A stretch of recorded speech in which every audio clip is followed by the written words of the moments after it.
महादेव के गणों में एक से बढ़कर एक वीर हैं, पर उन्हीं के बीच एक ऐसा गण भी है जो केवल हड्डियों का ढांचा है और जिसके 3 पैर हैं। आखिर कौन है यह विचित्र गण और महादेव ने उसे यह सम्मान क्यों दिया जबकि उसकी भक्ति ही अधूरी थी? ये कहानी है महर्षि भृंगी की, जिनकी शिव भक्ति की कोई सीमा नहीं थी, पर जिनका अहंकार भी असीम था। वे महादेव को ही परम सत्य मानते थे और उनके लिए शक्ति यानी माता पार्वती का कोई अस्तित्व ही नहीं था। जब भी वे कैलाश जाते तो वे केवल महादेव की परिक्रमा करते। वे जानबूझकर माता पार्वती को लांघ जाते, जो महादेव के ठीक बगल में बैठी होती थीं। उनका यह अहंकार, यह द्वैत भाव केवल माता पार्वती का नहीं बल्कि सृष्टि के उस आधे सत्य का अपमान था जिसके बिना स्वयं शिव भी अधूरे हैं। माता पार्वती ने उन्हें कई बार समझाने का प्रयास किया, पर भृंगी का हठ नहीं टूटा। तब उन्हें परम सत्य का पाठ पढ़ाने के लिए महादेव और माता पार्वती ने एक लीला रची। वे दोनों एक दूसरे में विलीन हो गए और अर्धनारीश्वर का दिव्य रूप धारण कर लिया, आधा शरीर शिव का,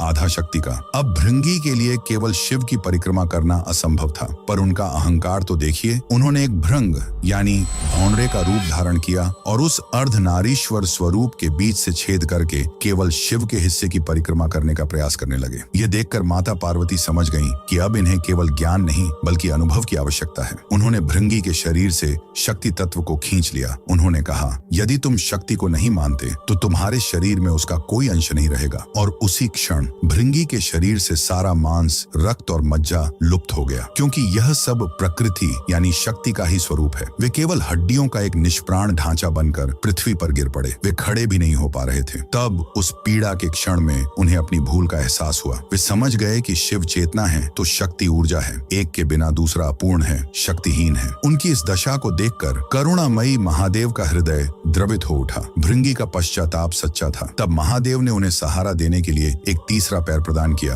ताकि वे खड़े हो सकें, और उन्हें केवल क्षमा ही नहीं किया बल्कि उन्हें अपने प्रमुख गणों में स्थान दिया, क्योंकि महादेव चाहते थे कि भृंगी का यह 3 पैरों वाला अस्थि पंजर स्वरूप पूरे ब्रह्मांड के लिए एक जीवंत पाठ बन जाए। यह हर क्षण यह याद दिलाए कि शिव और शक्ति अलग नहीं है। जो केवल एक की पूजा करता है उसकी भक्ति भृंगी की तरह ही अधूरी और लंगड़ी है। उस अर्धनारीश्वर के सम्मान में जो आधे होकर भी एक हैं, कमेंट्स में हर हर महादेव अवश्य लिखें।